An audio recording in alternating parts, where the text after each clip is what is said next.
Hostel के अंदर नशा की चीजें पहुंचाई जाती है और कुछ हॉस्टल की लड़कियों से देह व्यापार करवाया जाता है और ये सारी चीजें बिहार के पटना में हो रही है। बहुत बहुत स्वागत है आपका अंजलि जी। बहुत बहुत धन्यवाद आपका। कैसे देखती है हॉस्टल का एक अलग अलग नया जो कांड है वो निकल के आ रहा है अब? देखिए, सबसे बड़ी पता है क्या होता है कि लड़कियों को देह व्यापार नशा जैसा चीजों में ढकेलने के लिए जिम्मेदार कौन है? महिलाएं। बात भले कड़वी हो लेकिन सच्चाई है, महिलाएं। भारत की वो नेता जो कम उम्र की बच्चियों को ना देह व्यापार के लिए ढूंढते हैं।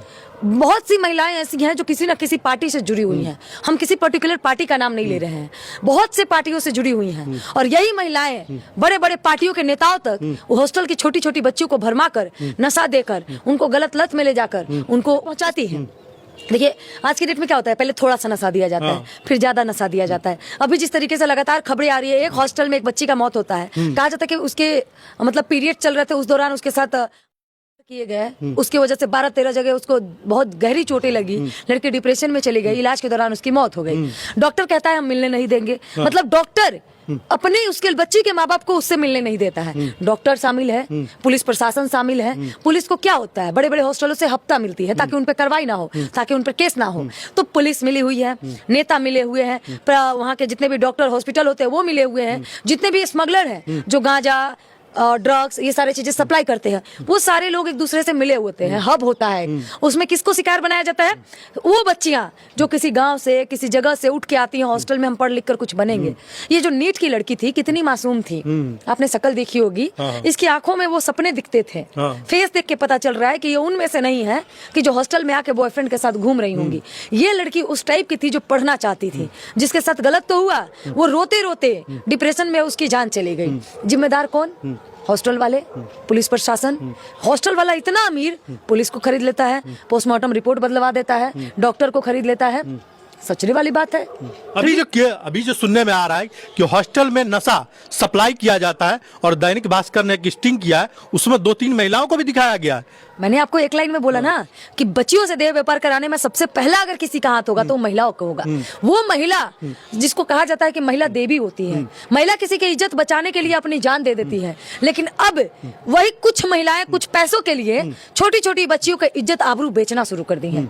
आज के डेट में महिला सबसे ज्यादा खतरनाक हो गई है छोटी छोटी बच्चियों को देह व्यापार में ढकेलने के लिए। हम हर वो माँ बाप से कहेंगे, अगर पटना के किसी भी हॉस्टल में आपने अपनी छोटी सी बच्ची को रखा है किसी भी चीज के लिए, तो आप उसको अभी के अभी किसी भी हॉस्टल से निकाल के ले जाइए। अभी कोई हॉस्टल यहाँ सेफ नहीं है। यहाँ ये मत सोचिएगा आपकी बेटी के साथ कुछ हो जाएगा तो पुलिस आपका साथ देगा, आपकी बेटी के साथ कुछ हो जाएगा तो प्रशासन आपकी साथ देगी या कोई नेता विधायक आपके काम आएगा। नहीं, यकीन मानिए, उस बच्चियों के साथ जो बलात्कार होते हैं उसमें 90% नेता विधायक मिले होते हैं, चाहे वो किसी भी पार्टी के हो।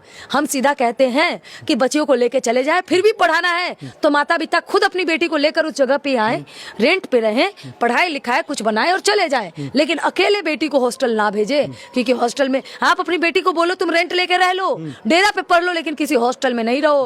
क्योंकि आप जिसके हाथों में अपने बच्ची का भविष्य देते हैं ना, वही दरिंदे आपकी बेटी को नोच के खा जाते हैं। आपने देखा होगा बिहार में जब इलेक्शन था उस टाइम में भी एक स्टिंग हुआ था, महिलाएं लड़कियों को सप्लाई करने की बात कर रही है। महिलाएं, हाँ, याद होगी आपकी, बीजेपी की महिलाएं, बीजेपी के बड़े बड़े नेताओं के पास 14 साल 12 साल 13 साल 18 साल की लड़कियों को सारे हॉस्टल की भेजने की बात कर रहे थे। वो लड़कियां कहाँ की थी? हॉस्टल्स की। कोई कहता है कि लड़कियां बिहार में 20-25 हजार में बिकती हैं, वो कहाँ बिकती हैं?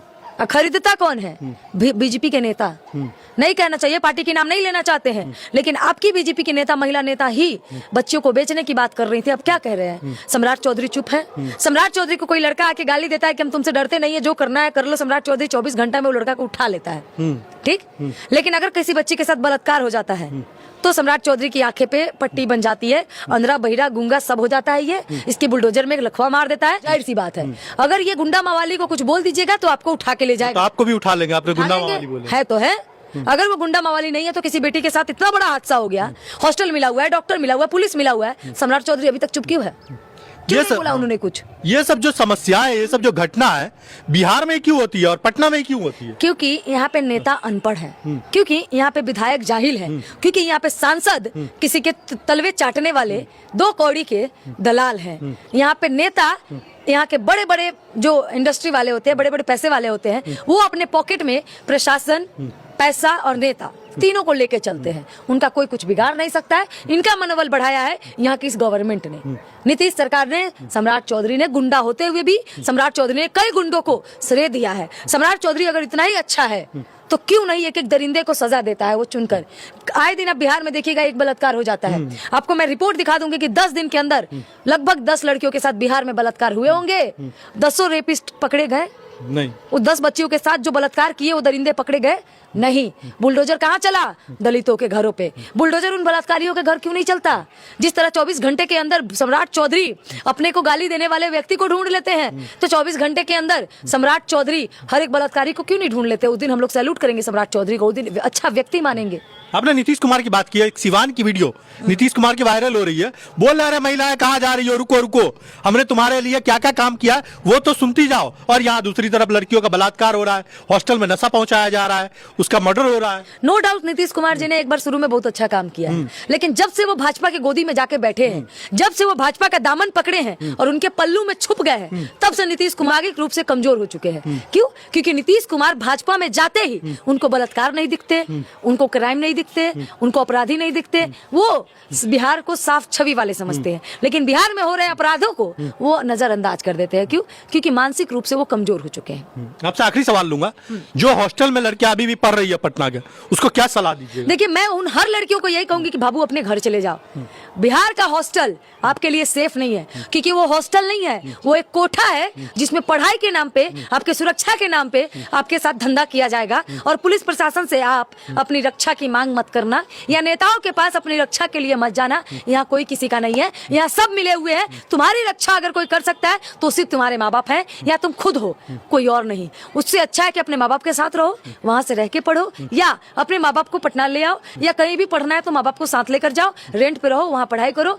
बस किसी के भरोसे मत रहो।